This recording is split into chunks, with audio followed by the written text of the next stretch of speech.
नमस्कार, आदाब। News with Syed में आपका स्वागत है। हम बात कर रहे हैं राजनीति की, क्योंकि देश में अब जनरल इलेक्शन का माहौल है।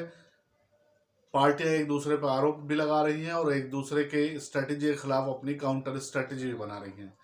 ऐसी स्ट्रेटेजी देखने को मिल रही बीजेपी और कांग्रेस में, जहां भारतीय जनता पार्टी ने उत्तर प्रदेश में लगभग 2/3 सीटों पे अपना प्रत्याशी घोषित कर दिया है, वहीं सहयोगी दल के साथ बैठक करके और प्रत्याशी की घोषणा करने जा रही है।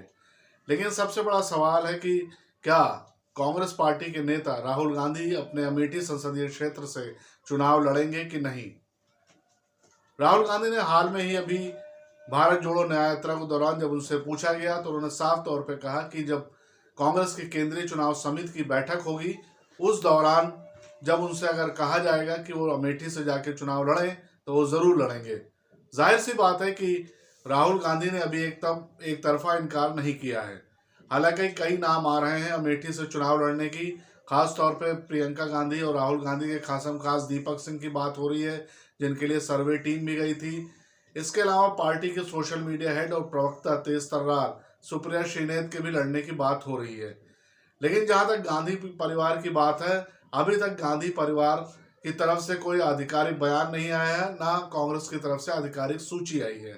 लेकिन एक बात साफ है कि राहुल गांधी अमेठी से चुनाव लड़ना चाहते हैं।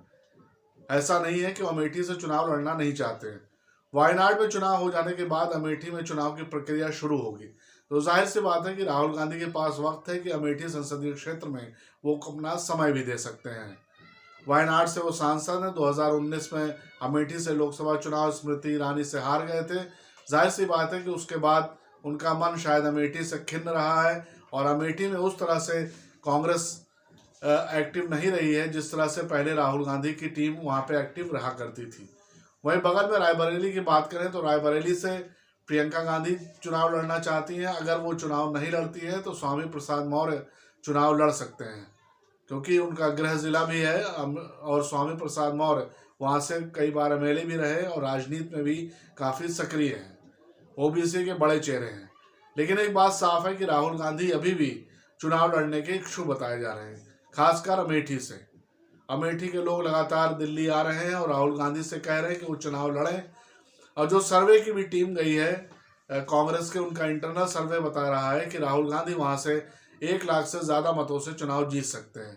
हालांकि चुनाव ये आंकड़े हैं, असल चुनाव कितने वोट से कौन जीतता है कौन हारता है ये तो चुनाव के नतीजे आने के बाद पता चलेगा। लेकिन अमेठी में इस वक्त जो ग्राउंड रियलिटी है वो साफ है कि वो राहुल गांधी के पक्ष में दिखाई पड़ रही है, क्योंकि 5 साल से अमेठी में स्मृति ईरानी सांसद हैं और वो शायद वो सब नहीं कर पाई जितना वो करना चाहती थी। और एक बार अमेठी वालों को लग रहा है कि राहुल गांधी को हराना शायद उनके लिए बड़ी गलती थी, क्योंकि एक वीआईपी कॉन्स्टिट्यूंसी का दर्जा उनके हाथ से छिन गया। जिस तरह अमेठी वालों को कांग्रेस में दिल्ली में आवाभगत होती रही है, वैसा अब शायद पहले जैसा नहीं रहा। तो ये सब मन में खिलस रहा है। लेकिन जाहिर सी बात है कि अब यह फैसला राहुल गांधी को करना है कि कब वो चुनाव लड़ने के लिए तैयार होंगे।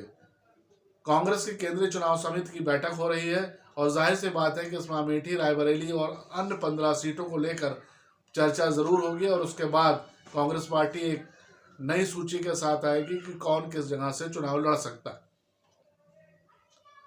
रायबरेली और अमेठी पे इसलिए भी जोर है क्योंकि भारतीय जनता पार्टी कह रही है कि राहुल गांधी और प्रियंका गांधी ने उत्तर प्रदेश को छोड़ दिया है और अब कांग्रेस बिना सेनापति के वहां चुनाव लड़ना चाह रही है। कांग्रेस और समाजवादी पार्टी का गठबंधन है, ऐसे में अमेठी से लड़ना कांग्रेस के लिए दुश्वार नहीं है। रायबरेली से भी प्रियंका गांधी अगर लड़ती हैं तो कांग्रेस की जो पूरे प्रत्याशी 17 लड़ेंगे उनमें कहीं ना कहीं उत्साह का माहौल रहेगा। लेकिन अगर दोनों लोग चुनाव लड़ने से इनकार करते हैं तो पार्टी के लिए शायद अच्छा नहीं होगा, क्योंकि अगर सेनापति चुनाव लड़ने से मना कर दे तो फौज में ज़रूर उत्साह की कमी हो जाती है, लोगों में निराशा रहती है। इसीलिए आप देख रहे हैं कि समाजवादी पार्टी अपने सभी बड़े नेताओं को चुनाव में उतार रही है। ऐसे ही बीजेपी भी अपने बड़े नेताओं को चुनाव में उतार रही है।